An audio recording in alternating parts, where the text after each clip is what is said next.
Hi everyone, welcome back to English 2 and our video on plot. As you can see, I've got a new setup with better lighting. Hopefully it will make for higher quality videos in the future.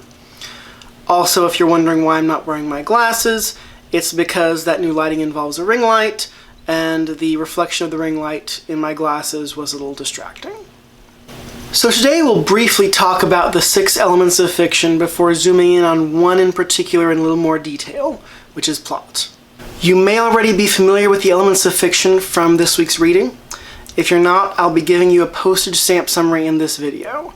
That said, you will want to familiarize yourself with them eventually, just because it will be important to know this information later in the semester.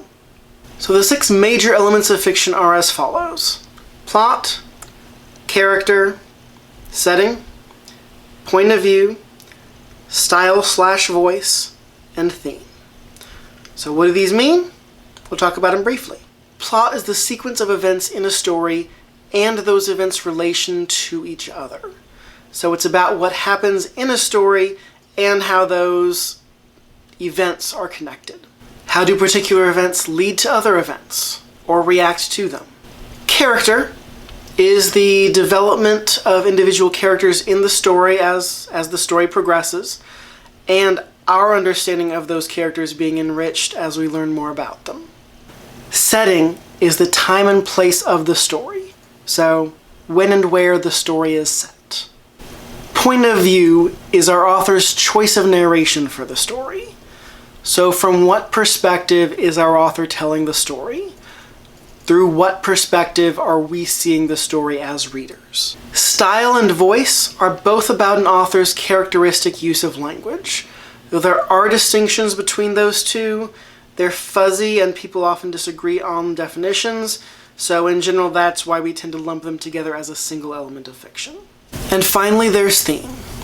Theme is a generalization about the meaning, not the subject, of a story. That means theme is not what a story is little a about, what happens in it, but it's about what a story is big A about. So what is our focal idea of this story? What is our takeaway from it? Why even tell this story in the first place? What is its point? So we'll be exploring each of these elements of fiction over the next few videos, but for this one we'll be focusing on the first one, plot. The important thing to keep in mind about plot is that it is about the sequence of events and how they are connected. If all you have is a sequence of events, this happened, then this happened, then this happened, that's not going to be plot. There has to be some level of interrelation. When it comes to distinguishing that just sequence of events and actual plot, the writer E.M. Forster came up with a kind of nice set of sentences to illustrate the distinction. If you're talking about a sequence of events, things happening, his example sentence was, "The king died, and then the queen died." Plot, he says, is the king died, and then the queen died of grief. Cause and effect. In that first story, in that first sentence, we know the queen died, we know it happened after the king died, but we don't know why, or whether these two events are in fact even related. In our second sentence, we know exactly how these two things are related, because it tells us the king dies, and then the queen dies of grief, presumably over the king's death. Therefore, we see the causal link between these two things. The other core idea at the heart of any plot is going to be conflict. Conflict is necessary to have any kind of interesting story. Remember back earlier in the semester to Happy Endings, which we read, the story by Margaret Atwood. Specifically, remember that first sub-story A, which is about John and Mary and their idyllic life with no real troubles until they die. That might be great as the kind of life to aspire to. As a story, it's pretty unsatisfying. And the reason for that is that there is no conflict.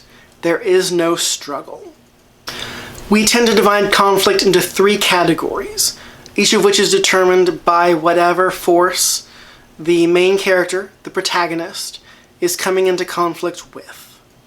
Also, just as a heads up, the concepts I'm going to talk about were originally created using the term man instead of person. I've chosen to use person, both because it is more gender inclusive, but also because it helps remind us that our protagonists, our people in these conflicts, may be men, they may not. They may be human, they may not. It's entirely possible to have a non-human protagonist as long as they are some kind of sentient, self-aware being. This means aliens totally count. Talking cats and dogs, totally fair game to be a person in this kind of conflict. The first kind of conflict is person versus person, which is going to be about conflict between our protagonist, our main character, the first person, and some other person or group of people. So this is a kind of interpersonal conflict. Person versus person is also the most used type of conflict. It's the type we most often see. Keep in mind that conflict here describes just as much the knockdown, drag-out fights between the Avengers and Thanos as it describes the couple at the beginning of a romance novel who really just don't like each other very much.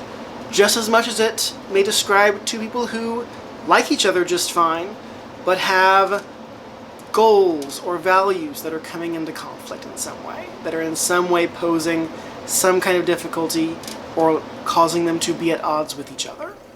As long as there is disagreement and it causes issues, that can count as conflict. The second kind of conflict is person versus nature, which is going to be conflict between our protagonist, our main character, and some force that is not another person or people.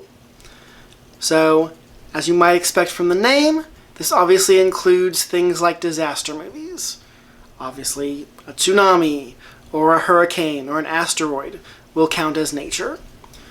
So will stories of survival in the wilderness, or stories about conflict with some kind of non-sentient animal.